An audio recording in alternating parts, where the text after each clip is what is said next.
Why does complaining feel so natural to us, even when we know it's not shaping us in the right direction? Good day, family. This is video number 4 in our series, Gratitude. Today's lesson is titled, Complaining Reveals the Heart. As we move into the diagnostic portion of this series, Scripture begins to show us not just what gratitude is, but what replaces it when it's missing. And one of the clearest indicators is complaining. Complaining is often treated as harmless, just venting, just processing, just being real, just being honest. But the Bible treats complaining as something far more revealing. Let's see if I can give you some biblical grounding. Paul writes, "Do all things without grumbling or disputing." Philippians 2 and verse 14. That command is not about personality. It is about formation. It appears in a passage about humility, obedience, and reflecting Christ. That means complaining is not just something we say, it is something that reveals what is happening in the heart. Now, once again, this is hard to appreciate from time to time. And the question is, why is this hard to appreciate? Well, complaining often begins with something real. Situations are difficult. At times, people disappoint us. Outcomes don't match expectations. But over time, complaining can shift from occasional response to a settled pattern. That's problematic.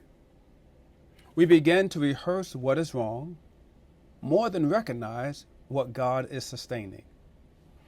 That shift is subtle but significant. As always, here's a core truth for you and for me. Complaining reveals where the heart has stopped trusting God's sufficiency.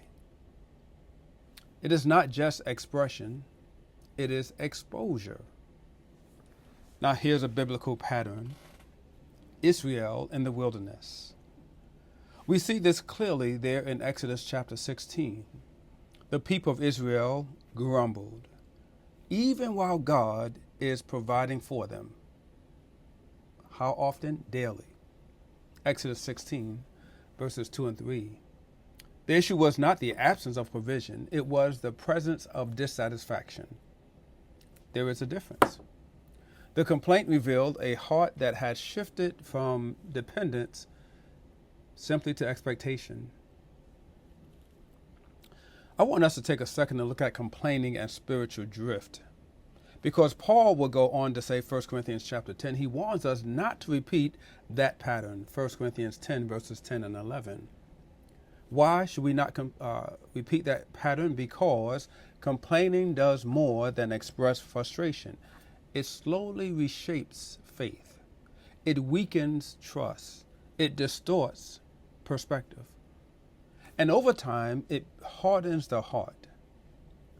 Gratitude does just the opposite. It reorients the heart towards God's presence rather than perceived absence. Complaining weakens endurance. When hardship is filtered through dissatisfaction, faith becomes fragile. But gratitude strengthens endurance by reminding us that God is still at work, even when progress feels slow.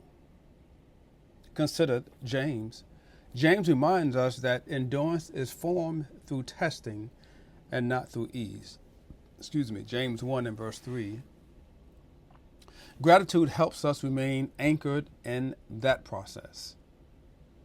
Let's consider a word of application.